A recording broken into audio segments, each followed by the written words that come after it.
성경은 인간의 창조의 궁극적인 목적이 하나님을 영화롭게 하는 일이라고 말하고 있습니다. 그리고 하나님을 영화롭게 하는 일은 바로 예배라고 이야기를 하고 있죠. 그래서 이사야 말씀에 보면 이 백성은 나의 찬송을 부르게 하려고, 나에게 영광을 돌리게 하려고 내가 창조한 백성이다 라고 분명히 말씀하고 있으세요. 그것은 우리가 너무나 익히 잘 아는 말씀입니다. 그런데 저는 이번 한 주 오늘 설교의 제목이기도 한 사무엘상 15장 22절 말씀, 순종이 제사보다 낫고 하는 말씀을 계속 마음 가운데 생각할 때 조금 약간 하나님께 질문이 한 가지 생겼어요. 하나님 분명히 예배가 가장 중요하다고 하셨는데 오늘 이 말씀에 보니까 순종이 또 제사보다 더 낫다고 말씀을 하시니, 그러면 예배가 중요합니까? 아니면 순종이 더 중요합니까? 사실은 이 순종이 제사보다 낫고라는 말씀도 잘 아는 말씀이죠. 처음 듣는 말씀이 아니에요. 그런데 한 번 더 이 의미가 어떤 의미인지를 좀 마음 가운데 묵상했다라는 것이죠. 여러분들께 동일하게 한번 질문을 제가 해볼까요? 여러분, 예배가 중요한가요? 아니면 순종이 더 중요한가요? 거봐요, 여러분들도 이렇게 예배가 순종이 이렇게 좀 헷갈리죠. 네, 헷갈려요. 자녀를 양육하는 데 있어서 부모로서 하지 말아야 될 행동이 하나 있는데요. 뭐냐면 자꾸 말을 바꾸는 거예요. 아빠인 제가 자녀들에게 얘기합니다. 나는 너희들이 공부를 잘해서 실력 있는 사람들이 됐으면 좋겠다. 원하는 대학에 가고 또 이 사회에서도 정말 실력을 가지고 살았으면 좋겠다. 어느 날 제가 아이들한테 와서 인간성이 좋아야지 공부 잘하는 거 아무 소용없어, 이렇게 얘기를 한다고 한번 생각을 해보십시오. 근데 또 다음 날에는 생각해보니까 신앙이 최고야, 공부 잘해도 인간성 좋아도 신앙이 최고야 하면 아이들이 이게 실력 있는 사람이 되라는 건지, 인간성 좋은 사람이 되라는 건지, 신앙이 좋은 사람이 되라는 건지 헷갈려요. 그러니까 부모님의 이야기는 늘 일관성이 있어야 돼요. 일관성이. 물론 모든 게 다 중요하죠. 하나도 빠져서는 안 되지만 일관성이 있어야 돼요. 이 말씀을 우리가 잘못 이해하면 마치 우리가 하나님을 일관성 없는 이야기하는 부모처럼 생각할 수 있다는 거예요. 아니, 여기서는 예배가 중요하다고 하고 여기서는 순종이 중요하다고 하고, 하나님 뭐가 더 중요합니까? 우리가 이렇게 잘못 이해할 수가 있다는 말이에요. 그러니까 오늘 본문의 말씀을 통해서는 이 말씀의 의미가 어떤 의미인지를 조금 더 명확하게, 분명하게 우리가 이해할 필요가 있다는 것이죠.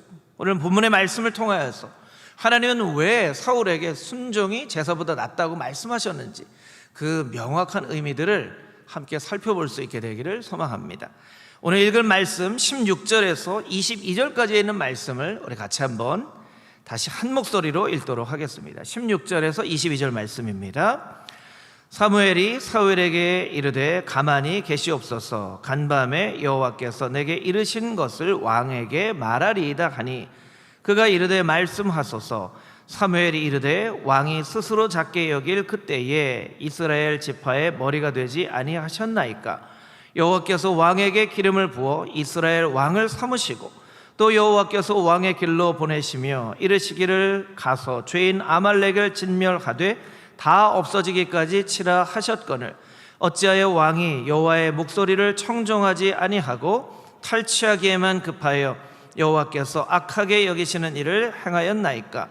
사울이 사무엘에게 이르되 나는 실로 여호와의 목소리를 청종하여 여호와께서 보내신 길로 가서 아말렉 왕 아각을 끌어왔고 아말렉 사람들을 진멸하였으나 다만 백성이 그 마땅히 멸할 것 중에서 가장 좋은 것으로 길갈에서 당신의 하나님 여호와께 제사하려고 양과 소를 끌어왔나이다 하는지라. 사무엘이 이르되 여호와께서 번제와 다른 제사를 그의 목소리를 청종하는 것을 좋아하심같이 좋아하시겠나이까? 순종이 제사보다 낫고 듣는 것이 순양의 기름보다 나으니. 아멘.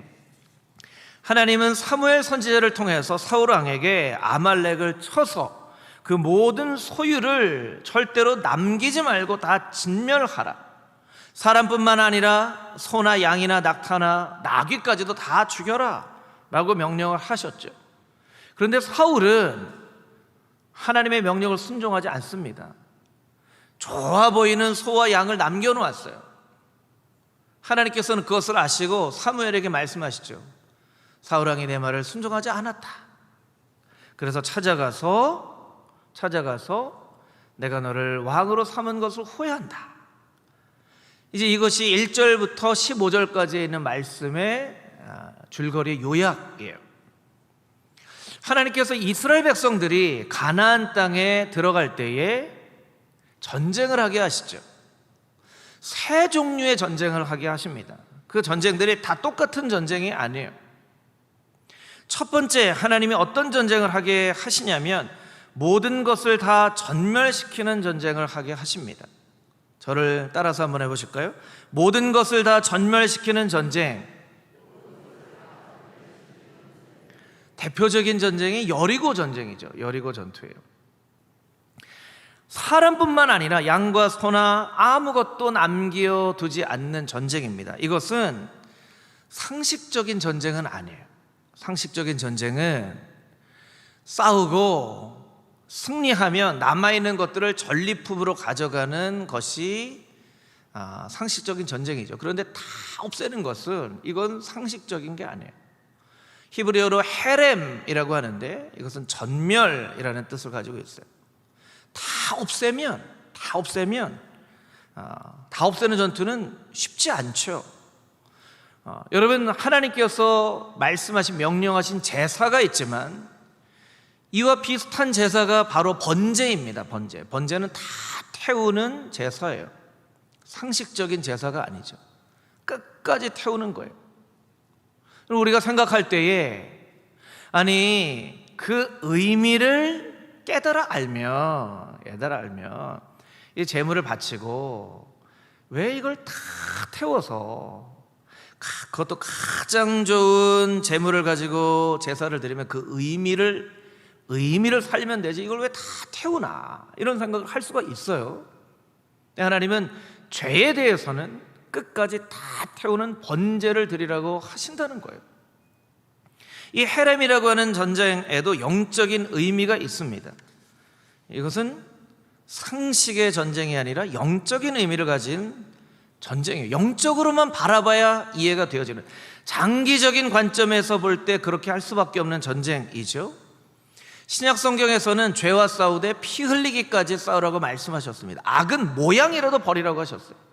그냥 모양일 뿐이에요. 이건 의미가 없고 모양일 뿐이지만 그 모양조차도 버리라고 하셨다는 거예요.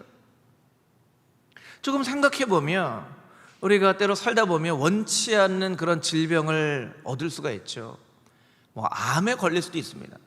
근데 만약에 암 수술을 하는 환자가 의사 선생님에게 이렇게 이야기한다고 생각을 해보세요. 선생님, 암이지만 이것도 제 몸의 일부분이니까 다 없애지는 마시고 조금만 남겨주세요. 이 제대로 된 환자인가요? 아니죠. 어떻게 선생님한테 얘기를 해야 될까요? 선생님, 암세포 하나 눈에 보이지 않는 것까지도 아주 깨끗하게 다 없애주세요. 이렇게 해야 정상적인 사람이겠죠. 맞나요? 예, 그럼 이제 고개를 좀 끄덕, 예, 맞습니다. 이렇게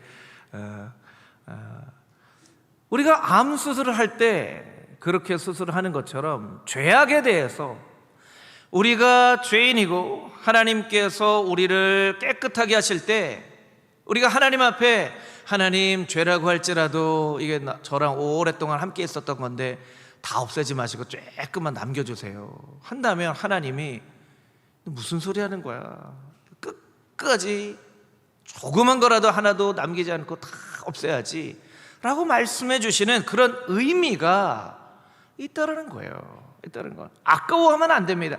이 헤렘을 선포하는 전쟁에는 분명히 그와 맞는 영적인 의미가 있기 때문에 절대로 아까워하거나 인간적인 생각을 가지고 이 싸움을 바라봐서는 안 된다는 거예요. 조금 다른 의미이지만 이렇게도 설명을 할 수 있는데, 여러분, 사도 바울을 사울에서 바울로 세우실 때 하나님께서 바울에게 어떤 마음을 주셨냐면, 로마의 시민권이나 바리새인으로서 정말 열심을 가진 것이나 가말리엘이라는 훌륭한 선생님 밑에서 최고의 학식을 배운 것이나 이 모든 것들을 다 무엇처럼 여긴다고 바울이 고백했죠? 배설물처럼 여긴다고 고백을 했어요. 여러분, 고상하게 말해서 배설물이지 뭐예요? 참 설교 시간에 말하기 어려운 은가처럼 여긴다는 거죠. 그럼 여러분, 로마 시민권이나 학식이나 열심이나 사도 바울에게 유용하게 쓸 수 있는 거거든요. 근데 왜 바울은 그것을 배설물처럼 여겼는가? 조금이라도 미련을 갖지 않도록, 조금이라도 아까운 것으로 여기지 않도록, 온전히 복음을 전하는 사람으로 쓰임받기 위해서 조금이라도 이런 것에 미련을 두지 않도록 내가 이거 다 미련 두지 않는다 하는 마음이, 그와 비슷한 영적인 의미들이 여기에 담겨져 있는 거예요. 그러니까 여러분들이 성경을 읽으시면서 이제 이런 전쟁들을 볼 때, 아, 여기에는 이게 영적인 의미가 있구나 라고 여러분들이 생각을 하셔야 된다는 거예요. 두 번째, 이런 종류의 또 싸움이 있죠. 싸움을 이기고 전리품을 취하는 전쟁. 우리 따라해 보겠습니다. 싸움을 이기고 전리품을 취하는 전쟁. 대표적인 전쟁이 아이성 전쟁이에요. 아이성뿐만 아니라 다른 전쟁들 대부분 다 이런 전쟁을 행하게 하셨죠. 여러분, 하나님께서 모든 것을 다 전멸하라고 그렇게 말씀하시진 않았어요. 보통은 이 두 번째 싸움을 싸웁니다. 죄와 관련돼서는 번제를 드리지만, 다 태워서 드리는 번제를 드리지만 다른 제사는 다 그렇게 드리지 않았어요. 화목제물로 같이 나눠 먹기도 하고 제사장에 주기도 하고 했죠. 이것은 굉장히 상식적인 전쟁이에요. 전리품은 하나님께서 주시는 보상이에요.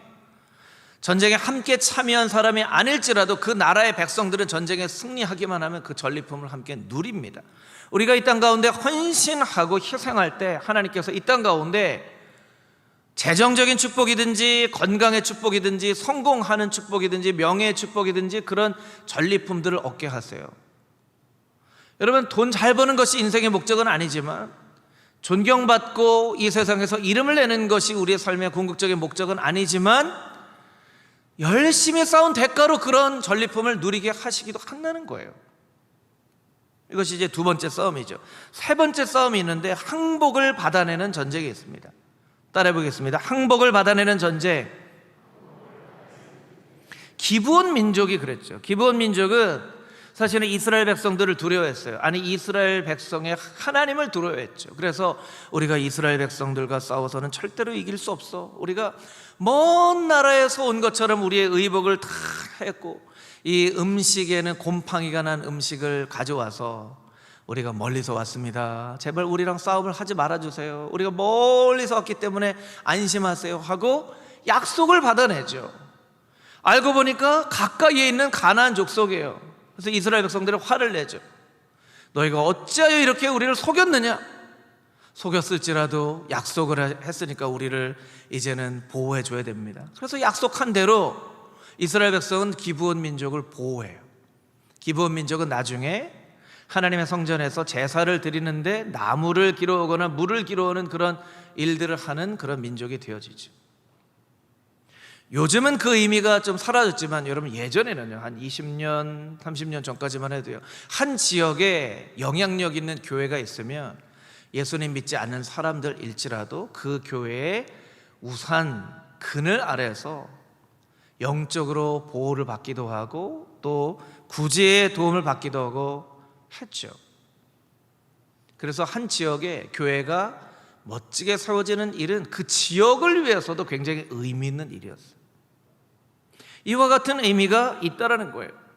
여러분, 전쟁도 다 똑같은 전쟁이 아닙니다. 이 전쟁의 목적과 의미에 따라서 다 접근하는 방식이 달라요. 그러면 군사들은 이것이 영적인 의미를 가지고 있는 싸움인지, 아니면 상식적인 전투인지, 아니면 항복을 받아내야 되는 전투인지를 알아야 돼요. 여러분, 오늘날도 마찬가지입니다. 어떤 싸움은요, 지는 게 이기는 싸움도 있어요.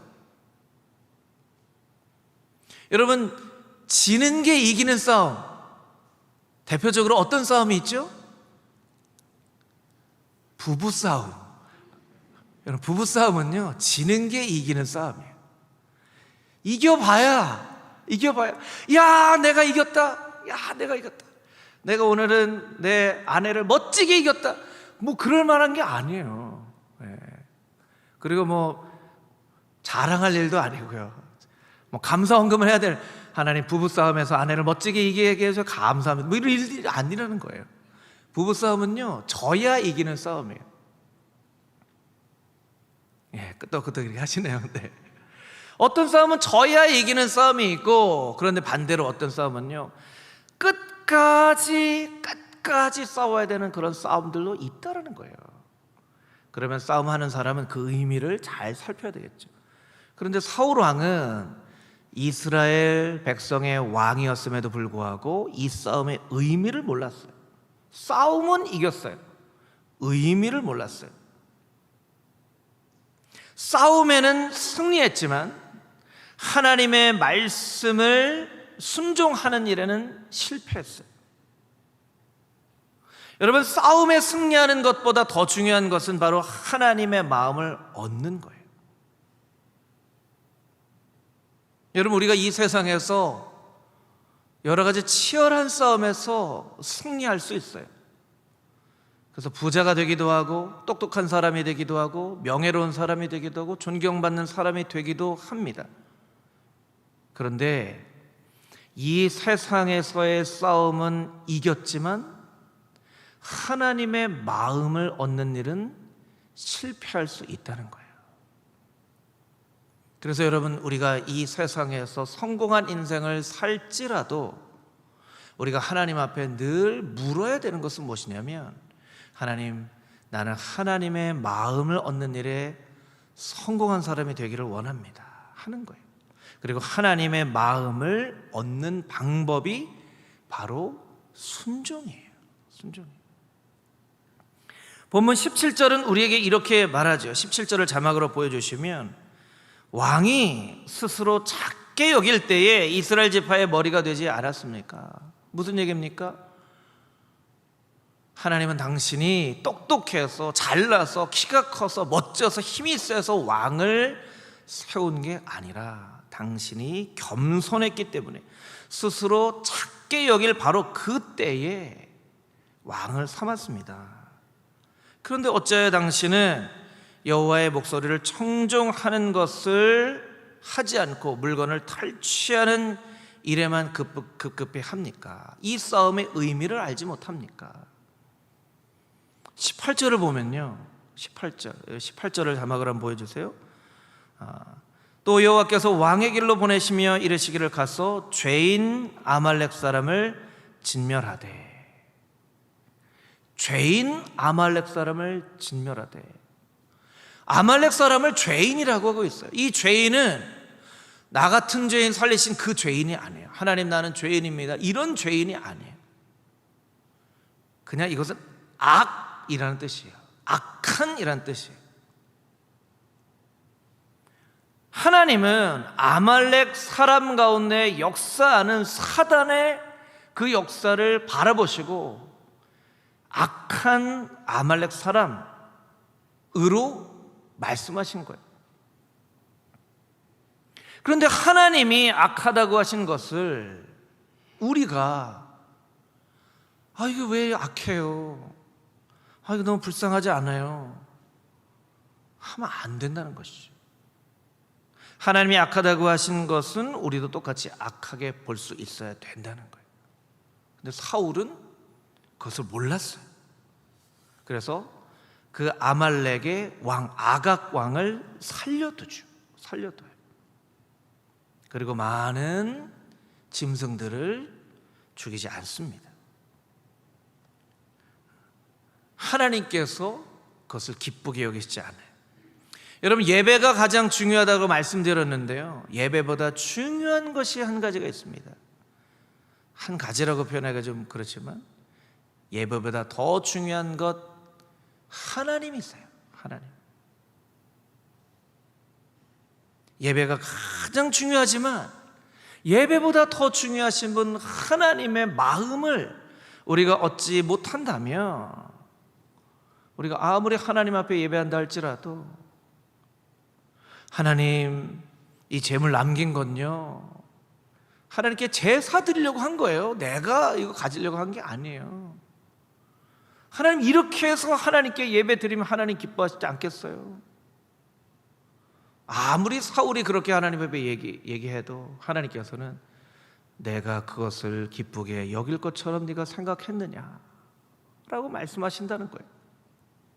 여러분, 우리도 마찬가지입니다. 우리의 삶 가운데 있는 많은 영적인 싸움의 의미들을 생각해보고 예배를 드리지만 더 중요한 건 하나님의 마음을 얻는 일을 우리가 실수해서 포기하거나 실패해서는 안 된다는 거예요. 금호중앙의 모든 성도님들을 축복하기 원합니다. 아멘으로 화답할 때 하나님의 크신 복이 임할 줄 믿습니다. 여러분, 한 명 한 명은 하나님의 마음을 얻는 일에 승리하고 성공할 수 있는 하나님의 거룩한 백성들이 다 되시기를 주님의 이름으로 축복합니다. 아멘. 아멘. 22절부터 27절까지 있는 말씀을 같이 함께 읽어보겠습니다. 22절부터 27절입니다. 사무엘이 이르되 여호와께서 번제와 다른 제사를 그의 목소리를 청종하는 것을 좋아하심같이 좋아하시겠나이까? 순종이 제사보다 낫고 듣는 것이 순양의 기름보다 나으니 이는 거역하는 것은 점치는 죄와 같고 완고한 것은 사신 우상에게 절하는 죄와 같음이라. 왕이 여호와의 말씀을 버렸으므로 여호와께서도 왕을 버려 왕이 되지 못하게 하셨나이다 하니, 사울이 사무엘에게 이르되 내가 범죄하였나이다. 내가 여호와의 명령과 당신의 말씀을 어긴 것은 내가 백성을 두려워하여 그들의 말을 청종하였음이니이다.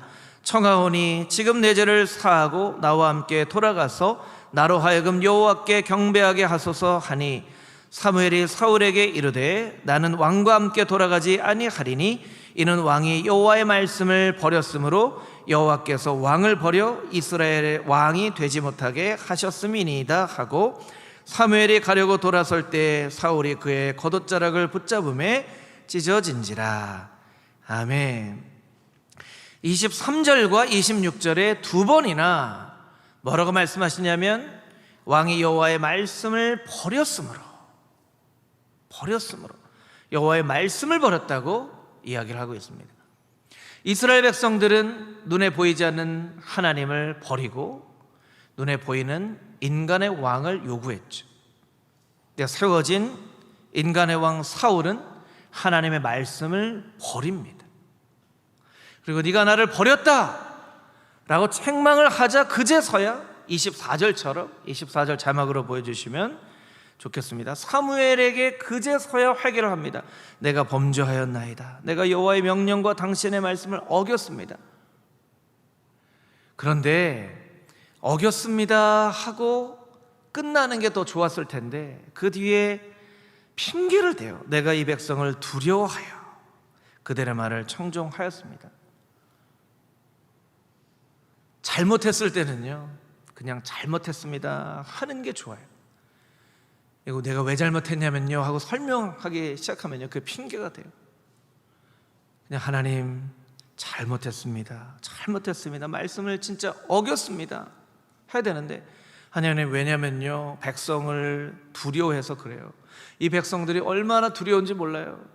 다 죽이려고 하니까 옆에서 아니 왜 이렇게 귀한 물건들을 죽입니까 하고 막 얘기를 하는데요, 제가 전쟁 다 끝나고 이 백성들이 막 일어나면 어떻게 할지 몰라서 제가 남겨놨어요.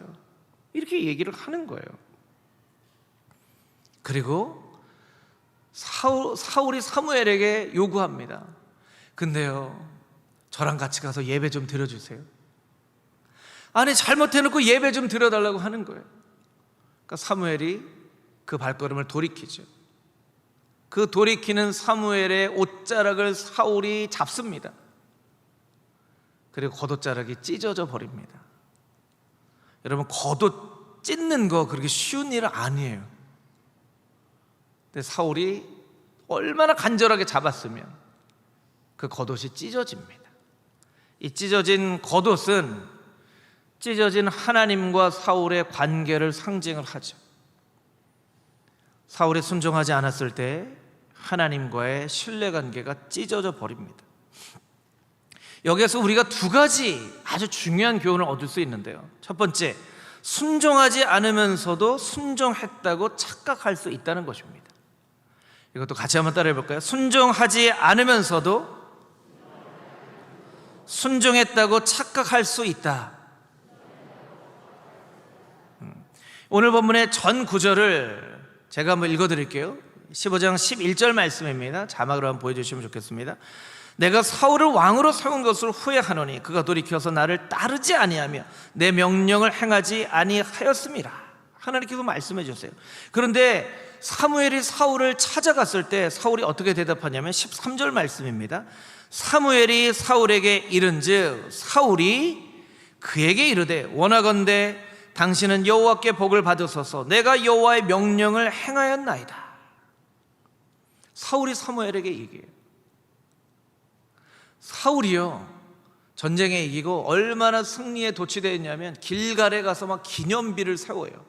기념비를 세우고 사무엘이 오니까 얼마나 반갑게 사무엘을 축복하면서 하나님의 크신 복이 당신에게 있기를 원합니다. 제가 하나님 말씀을 다 따랐습니다. 실제로는 안 따라놓고 따랐다고 이야기를 합니다. 근데 이것이 우리의 모습이기도 합니다. 안 따라놓고 따랐다고 착각하는 거예요.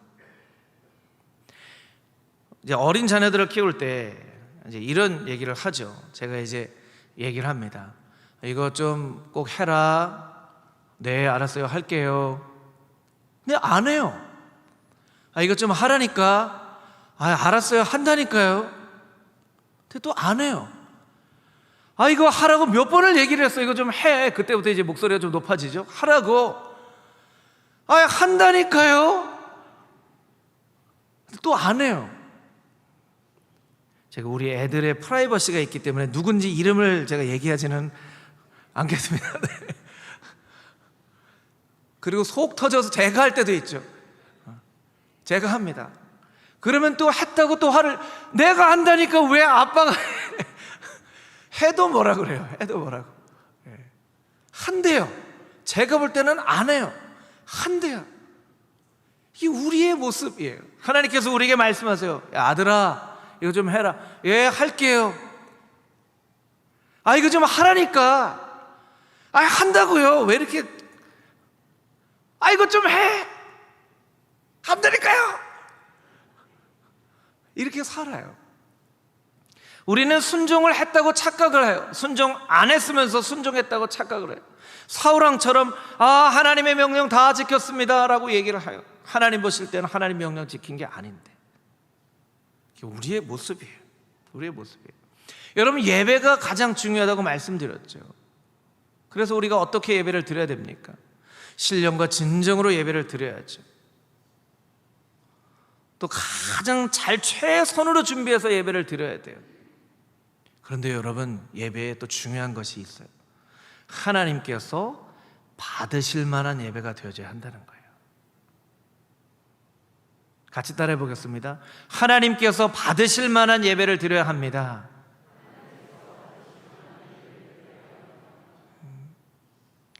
부모님께 음식을 잘 대접하고자 열심히 준비해요. 열심히, 정말 열심히. 며칠 전부터 고민을 하고 막 찾고 막 열심히 정성을 다해서 막 해요. 그래서 부모님이 오셨는데 이거 좀 드셔보세요 하는데 부모님 뭐라고 그러시냐면, 나 그거 안 좋아한다. 나 그거 안 좋아한다. 너 내가 그거 알러지 있는 거 아직도 몰랐니? 이거 내가 이렇게 정성껏 준비했는데 안 드시면 어떡해? 나 알러지 있다니까. 나 그거 안 좋아해. 안 좋아하면요, 아무리 정성껏 준비해도요, 그 귀한 대접이 아닌 거예요. 우리가 하나님이 이렇게 정성껏 준비했잖아요. 정성껏 준비했으니까 우리 예배를 받으세요. 나 그렇게 하는 거 안 좋아한다니까. 안 좋아한다니까. 하나님, 저 아말렉에 가보니까요, 정말 이스라엘에서 없는 정말 살진 소가 있어요. 살진 소를 가지고 내가 예배하려고 내가 이렇게 보관해 놨어요. 하나님께서 내가 아말렉소 받겠다고 했냐? 언제? 이렇게 말씀을 하시는 거예요. 선물도 정성껏 준비하는 것도 중요하지만 정말 기뻐 받으실 만한 선물이 되는 것이 중요하죠. 참 쓸쓸한 이야기이긴 한데요, 미국의 LA 지역에 가보면요, 크리스탈 처치라는 교회가 있어요. 사진을 좀 보여주시면 좋을 것 같은데요, 아주 멋진 교회죠.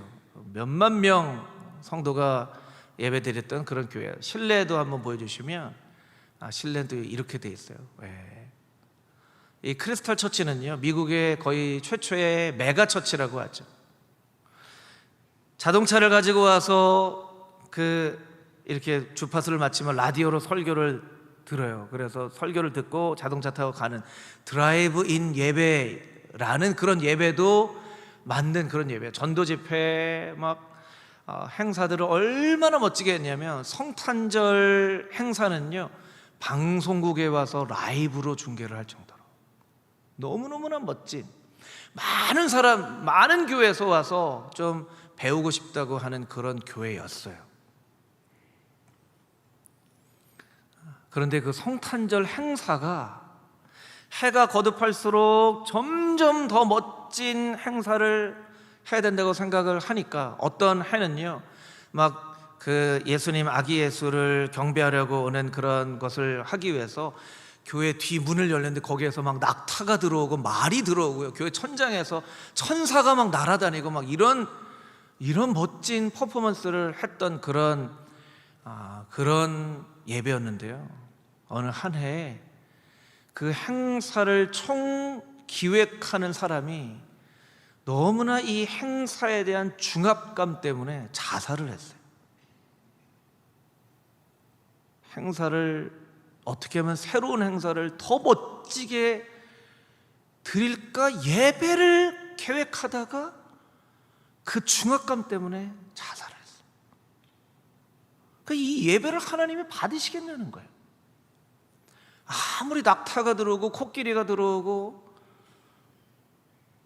기가 막힌 어떤 퍼포먼스를 한다 하더라도 이 예배를 하나님께서 받으시겠냐는 거예요. 결국 크리스탈 처치는요, 많은 사람들이 배우고 싶었던 그런 곳이었고, 담임 목사님이었던 로버트 슐러 목사님은 책을 쓰고 권능의 시간이라는 라디오 프로그램을 통해서 많은 사람들에게 전도를 했지만, 이 목사님 돌아가시고 나서 아들과 딸과 자녀들이 잘못하고 해서 빚을 엄청 많이 지게 됐어요. 결국 부도가 날 지경에 대해서 2011년에 카톨릭에 팔렸어요. 교회가 팔렸어요. 빚을 내고 팔렸어요. 한때는 정말 하나님을 기뻐하시는 예배가 드려졌던 그 곳에 지금은 그 의미가 정말 퇴색되어져 버린 그런 교회가 됐다는 거예요. 하나님이 정말 뭘 기뻐하시는지를 생각하지 않고 자기 나름대로 이렇게 하면 하나님 기뻐하시겠지 하고 예배를 드렸던 교회의 대표적인 모델이 되어진다는 거예요. 여러분, 우리도 그럴 수 있습니다. 우리는 나름대로 전심으로 최선을 다해서 예배를 드린다고 하면서도 하나님이 받으실 만한 예배를 드리지 못할 수가 있다는 거예요. 두 번째 교훈이 있죠. 찢어진 옷을 꿰맬 수 있는 것처럼 찢어진 관계도 회복되어질 수 있다는 거예요. 마지막으로 같이 한번 따라해 보겠습니다. 찢어진 옷을 꿰맬 수 있듯이 찢어진 관계도 회복될 수 있습니다. 여러분, 하나님과의 찢어진 관계는요 회복되어질 수 있어요. 우리가 전심으로 회개하면. 그 예들이 있잖아요. 다윗은 죄를 지었습니다. 모세도 죄를 지었어요. 바울도 죄를 지었어요. 그러면 다윗과 모세와 바울이 죄를 지었기 때문에, 너는 죄 지었기 때문에 이제 나랑 상관없다, 하나님이 그렇게 하셨나요? 아니, 눈물로 회개하고 기도했을 때 하나님께서 회복시켜 주세요. 그 눈물의 회개가 있어야 돼요. 그런데 사울은 눈물로 회개하지 않아요. 오늘 27절 이하에 있는 30절에 있는 말씀을 우리 참고구절로 한 구절 보면, 제가 한번 읽겠습니다. 사울이 이르되 내가 범죄하였을지라도 이제 청하옵나니 내 백성의 장로들 앞과 이스라엘 앞에서 나를 높이사 나와 함께 돌아가서 내가 당신의 하나님 여호와께 경배하게 하소서 하더라. 여러분, 너무나 엄청난 말이에요. 내가 범죄하였을지라도, 내가 하나님께 범죄하였을지라도 내가 백성의 장로들과 이스라엘 앞에서만큼은 체면 구기고 싶지는 않습니다, 이 얘기예요. 하나님은 내가 잃어버렸을지라도 백성들 앞에서 체면 구겨지고 싶지는 않습니다. 제발 함께 돌아가서 당신이 내 옆에서 제사를 좀 드려주십시오 라고 구하고 있어요. 이게 사울의 생각이에요. 사울의 생각이에요. 그리고 그 뒤 이하의 말씀을 보니까요, 자막으로 좀 보여주세요. 31절, 사무엘이 돌이켜 사울을 따라가며 사울이 여호와께 경배하니라. 32절 말씀에 너무나 놀라운 말씀이 있는데, 사무엘이 이르되 너희는 아말렉 사람의 왕 아각을 내게로 끌어오라 하였더니 그 아각이요 즐거이 오며 이르되 진실로 사망의 괴로움이 지났도다 하니라. 아각 왕이요 즐거운 마음으로 왔다는 거예요. 아각 왕을 좀 끌고 와라 했더니 즐거운 마음으로 왔다는 거예요. 아니, 전쟁에 패한 왕이, 자기 군사들과 백성들은 다 죽었는데 즐거운 마음으로 왔다는 거예요. 아, 사망의 괴로움은 내게 지나, 나는 살았네 하고 왔다는 거예요. 여러분, 여기에는요 어떤 의미가 담겨 있냐면, 이 아각 왕, 아말렉, 죄인 아말렉 족속의 왕 아각은요, 내가 살았네 하고 즐거워하는 것뿐만 아니라, 내가 전쟁에는 졌을지 모르겠지만 하나님과 사울 사이를 찢어놓는 일에는 내가 성공했다 하고 즐거워하는 거예요. 내가 비록 전쟁에는 졌지만 사울이 하나님 말씀 순종하지 못하는 그 일은 내가 성공했다 하고 기뻐하는 거예요. 여러분, 우리가 하나님과 죄를 지어서 관계가 찢어지면 사단은요 그 옆에서 즐거워해요. 즐거워해요. 그러니까 사무엘이 33절에 보면 하반절에 그가 길갈에서 여호와 앞에서 아각을 찍어 쪼개니라. 여호와 앞에서 아각을 찍어 쪼개니라. 그 아각 왕을 죽입니다.